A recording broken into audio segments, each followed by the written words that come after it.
It's 6:16 a.m. Oh, 6:17 a.m. December 11th, 2022. All right. Um, I tried to do 2 videos last night. Yesterday morning and yesterday night around like 7:30.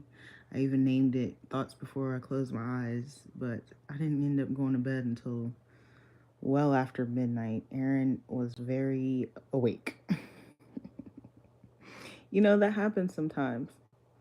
You know, even the same routine can get boring for a child. You know what I'm saying? He was not having it. He was not having it. We need to talk, he said.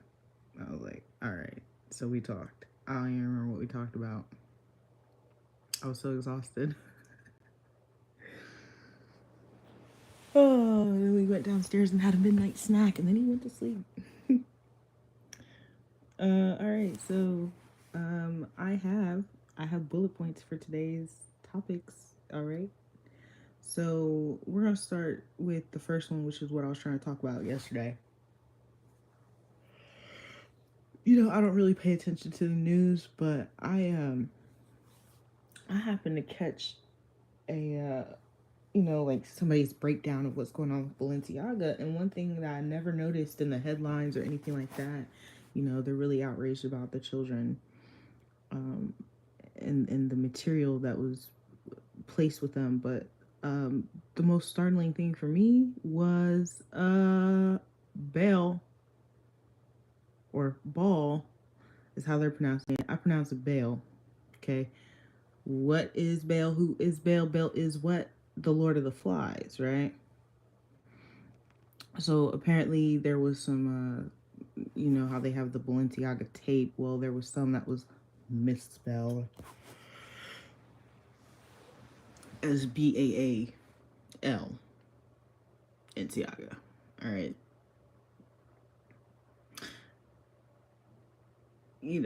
That, oh my gosh. I can't even get into it. Playing in my face. So you see exactly what the fuck I'm talking about. They're playing in our faces. They are telling you what kind of witchcraft they're into. And I called it. That's exactly what's going on here. If I'm not mistaken, Baal causes people to lust. So if you put a whole bunch of children in there in the mix, what are they lusting? Mm, mm. Yeah. So that's the first topic. It's very brief because I don't have enough information to continue on with that. That's just the first thing that jumped out at me when I watched that video. The video was like 8 minutes long. I don't even remember. Yeah, actually, let's go ahead and give them a shout out for their video. Give me a moment.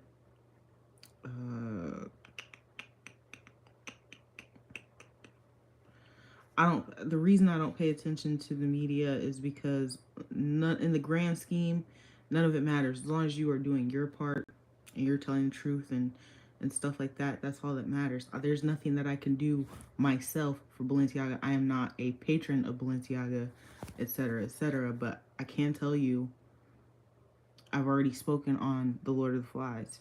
And so Kanye West exposes Kim Kardashian for doing satanic rituals with Balenciaga. This video was posted 1 day ago by a person that doesn't have many subscribers. Name is Buzz Lounge. All right. Also, another reason is because a lot of the news that goes around and things like that is gossip. But one thing I can say is I can agree with the doing satanic rituals because I think it was like during the summer. Kylie Jenner had mentioned that she has like a family of flies that lives in her house. They eventually died or something like that, but I found that to be interesting. And she had like multiple videos focusing on this fly because her life, poor girl. I actually have a lot of sympathy for the Kardashians, because a lot of it is being everything is really being facilitated by their mother and their mother's greed. And no matter how old you are, sometimes you are still a reflection of your parent, especially if you have not acquired um, a personality. And that's quite obvious. What what Kim did with the Marilyn Monroe dress is uh, witchcraft. You know what I'm saying? Like, yeah, that's what that was. You know what I'm saying? So when that's all that you got going for you, you know, I don't mean that in a mean way either, but there's a lot going on there that I'm not gonna get into. I try not to. I don't focus on celebrities too much because, you know, that's gossip, and I don't know them, but I can just tell you what I've observed. Okay, I observed that Kylie had flies living in her house like all summer. That Kim did a ritual when wearing Marilyn Monroe's dress, and that their mother is the main facilitator. And years and years and years ago, Rob Kardashian had actually said something in regards to witchcraft and his family. That's why he doesn't fuck with them that hard. You know what I'm saying? Things like that. But moving on, I made a comment yesterday that I want to clarify because I don't want to hurt anyone's feelings. Not everyone is called to be in a relationship, and that is okay, you know. But everyone is allowed to do as they please. And the last thing a so called independent person should be doing is telling other people how to live their life or shaming them when they desire intimacy, companionship, and partnership. Okay. And that third tier is not exclusive to like romantic relationships. You know what I'm saying? You still need friendship and things of that nature. So there is a particular person that comment is geared to. I don't know their name. I just know what I've seen, and their content was so negative that I had to fucking get them out my algorithm. You know what I'm saying? So the people that constantly call others codependent because they desire, okay, and these are people that don't actually have, another partner or significant other. That means that person is alone and single, simply expressing the desire. That does not make that person codependent.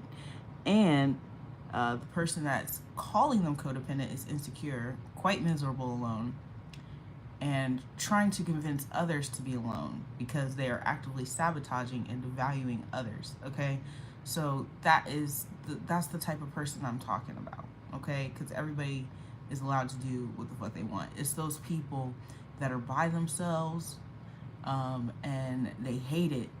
So they look around for those people that are like, oh, I can't wait to be in a relationship. Nope, you don't need to be in a relationship. You are codependent. Like, no, that's not how that works. But that's for a specific person. That comment was very much a subliminal to a select group of individuals. Okay, so, and like I said, I don't remember their name. I just know that got so bad. Seeing that shit got so bad. It got so bad. Like, why do you keep doing that? That's why you're doing that. Okay. you know. So anyways, another light subject. All right. I happened to look at some pictures. I've dropped something like 30 pictures, maybe up to 35 of the kids on my community board. Don't worry, I asked for Jeremiah's permission. You know, he pre-approved the pictures. Natty would have never minded, and Aaron is a ham, bro. Aaron loves when people see him. So, but I did post those pictures, and when I'm looking at the pictures, I realized that there's very little time in which I had clear skin. All right, So when I said yesterday, like, I'm insecure because my skin has never been this bad, actually it has. And that's how I know that I'm, because I never noticed it. It is not something that I noticed, okay? I have 35 pictures over a course of 15 years up there. And my skin has always looked like this.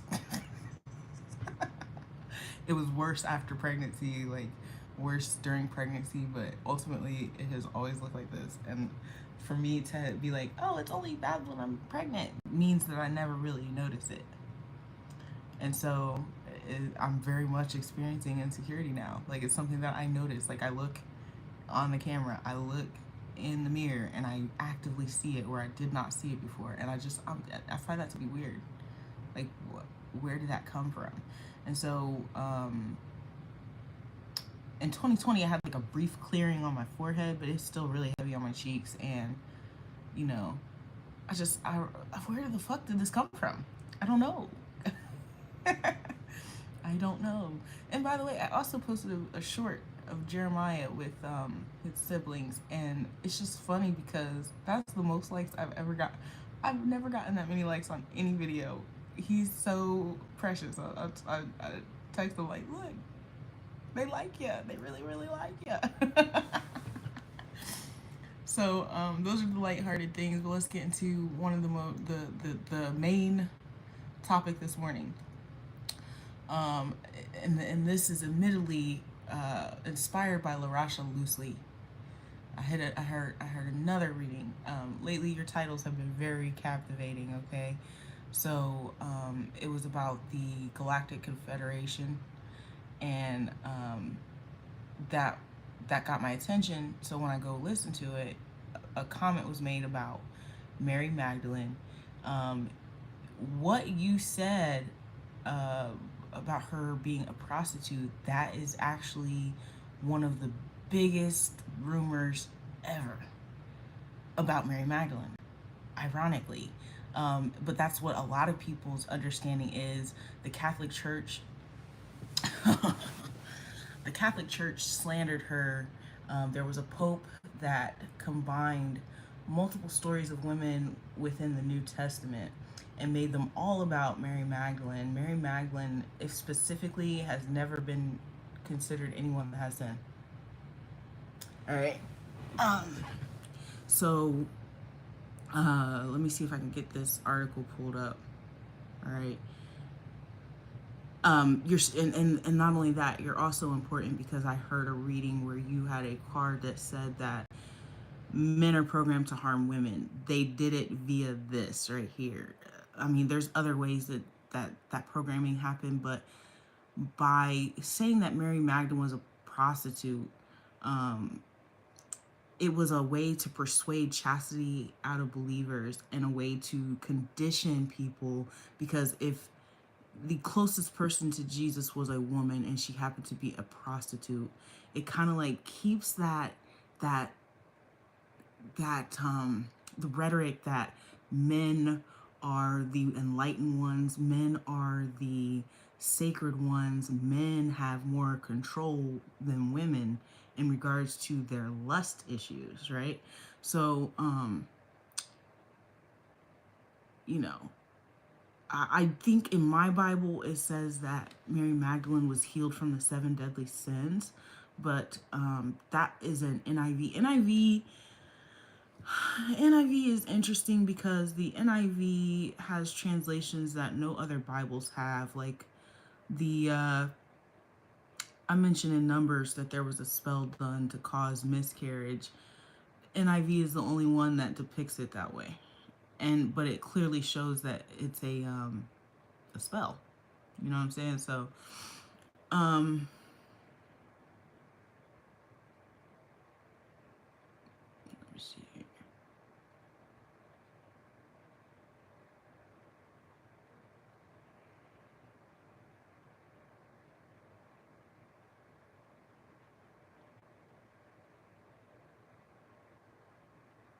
Was Mary Magdalene a prostitute? There is no reference to Mary being a prostitute or a sinner in any New Testament Gospels. The Mary Magdalene that is most familiar to us today, the the former prostitute who washes Jesus' feet with expensive ointment and weeps at his crucifixion, was cemented in the Middle Ages. Medieval writers were invested in making Mary a penitent sinner and a reformed convert. Um, the whole of the Christian ministry or mystery starts with that first moment when Mary Magdalene stood alone at the empty tomb. This mystery, with its suggestion of intimacy, is bound up with the nature of Mary Magdalene's vision, the vision of the kingdom of God that she shared with Jesus. The question ever since has been how much of that vision was distorted or suppressed or lost in the controversies that shaped the new religion. Those struggles saw the church attempt to control the visionary nature of Mary Magdalene's experience by turning her into a prostitute. Nor has it been a historical accident that Mary, the mother of Jesus, who, apart from the nativity narratives in Matthew and Luke, plays almost no role in the Gospels and in the life of Jesus, and who was regarded by early skeptics and critics of Christianity as wanton and adulterous, and her son as a bastard, was transformed by the church without any gospel evidence into a perpetual virgin and the mother of God. So they made Mary, his mother, a virgin, and they made Mary Magdalene a prostitute. It's not that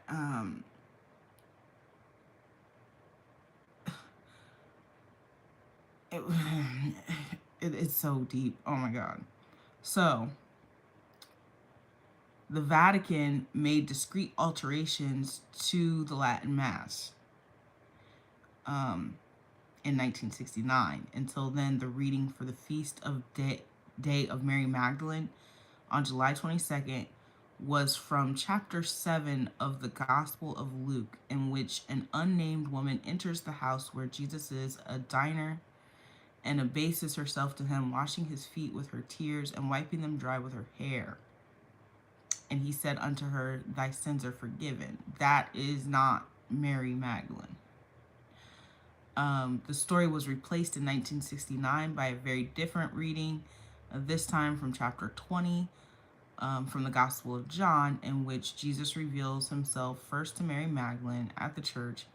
He called to her, woman, why weepest thou? And then called her name, saying Mary. And recognizing him, she saith unto him, Rabboni, which is to say, master. Right? I find that to be one of my most favorite verses, because I see it like in modern times. Like, bitch, why is you? I told you I was coming back. Why are you crying? But anyway, without making an unmistakable public apology, the Vatican appeared to be saying that it had got it wrong about Mary Magdalene for 1400 years, ever since 591, when Pope Gregory the Great delivered his homily that confirmed the triumph of Mary, the Mother of God, by declaring that Mary Magdalene was the sinner woman in Luke, and he decided she must be a prostitute. But not many people have paid attention to the Vatican's retraction, or perhaps they simply prefer the prostitute to the woman who witnessed the resurrection, the event that stands at the center of the religion that has shaped the history and culture of the greater part of the world for the past 2,000 years. Whether in the musical Jesus Christ Superstar in 1971, Martin Scorsese's 1988 film The Last Temptation of Christ, or Mel Gibson's 2004 Passion of the Christ, Mary Magdalene is a prostitute or an adulteress. And that also comes from, there's two Marys. And a lot of people had also said that Mary Magdalene was originally married to the disciple John. That's not true. There was another Mary. So that is where they get the adulteress thing from. So that is a brief reading on that. There you can put in Mary Magdalene prostitute, and you'll get multiple readings from different sources retracting the fact that Mary Magdalene was a prostitute. It was done by a pope in Catholicism in order to persuade people to become chaste. But ultimately, Mary Magdalene was slandered. All right.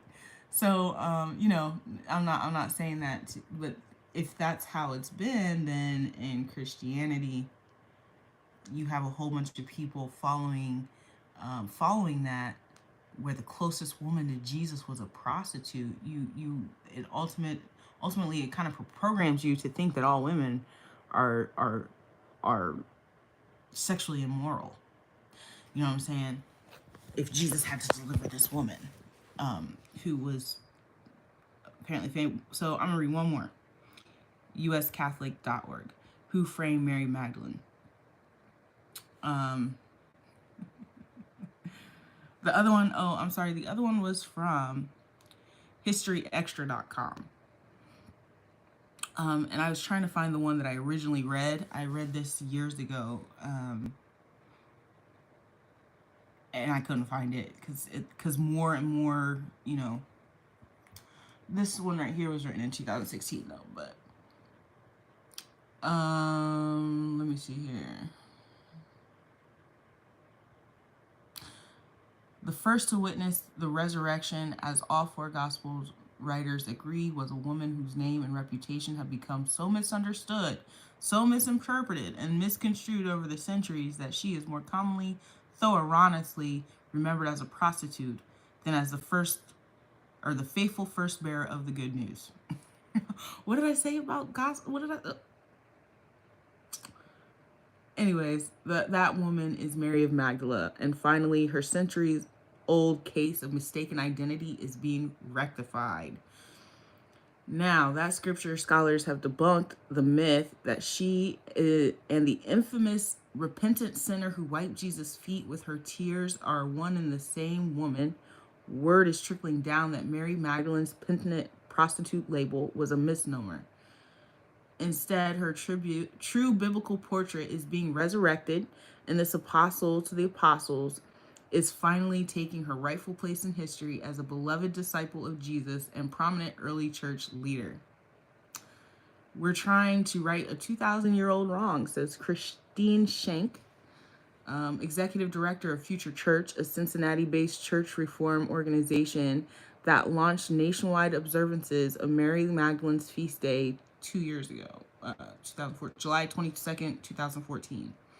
The idea quickly grew from a handful of celebrations to nearly 130 prayer services last year, Catholic parishes, Newman centers, schools, retreats, blah, blah, blah, blah, blah, blah. People see this as a positive, constructive way to show they support women's equality. Reclaiming Mary Magdalene's reputation as an early church leader will have implications for women's leadership in the church today, including the ordination of women. As part of a women in church leadership project co-sponsored by Future Church and Call to Action, celebrations were created to accomplish two goals: to provide opportunities for visible liturgical roles for women, and disseminate current biblical scholarship that counters the myth of Mary Magdalene as a public sinner.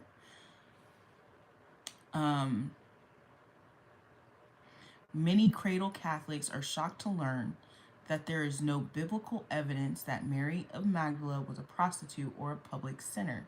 She is mentioned 12 times in the New Testament, making her the second most mentioned woman after Virgin Mary.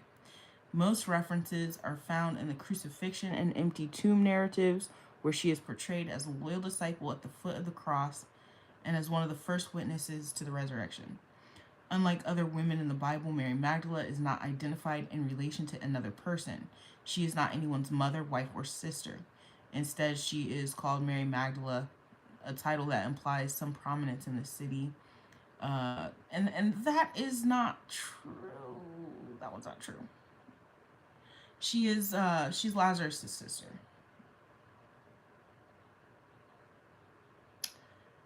That's weird.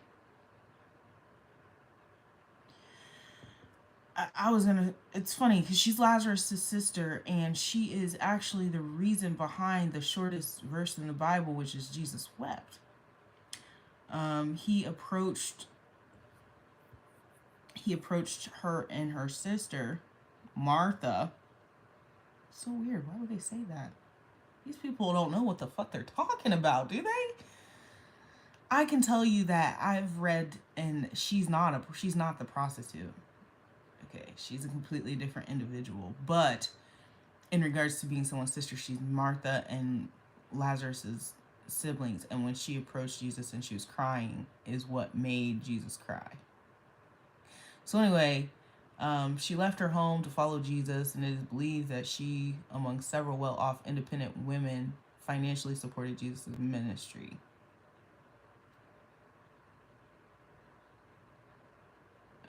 These female followers of Jesus, disciples, really became central when everything started to fall apart.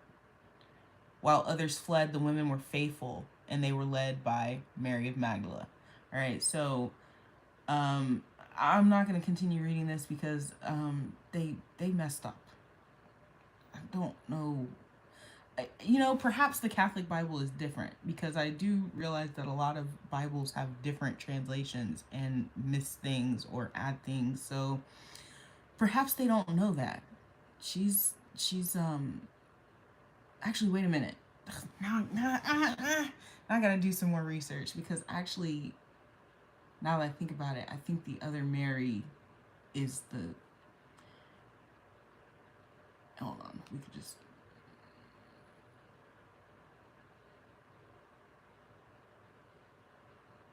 do this. Yes, I am correct. The sister of Martha and Lazarus.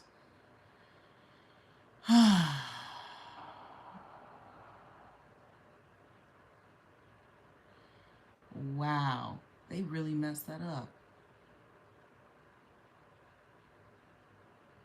Oh, oh, there it is. Yeah, okay. I'm right. It is the other Mary. Mary of Bethany is the sister of Lazarus and Martha. See, that's the type of shit. Look, I even got confused. Okay, so the Catholic people, they were right.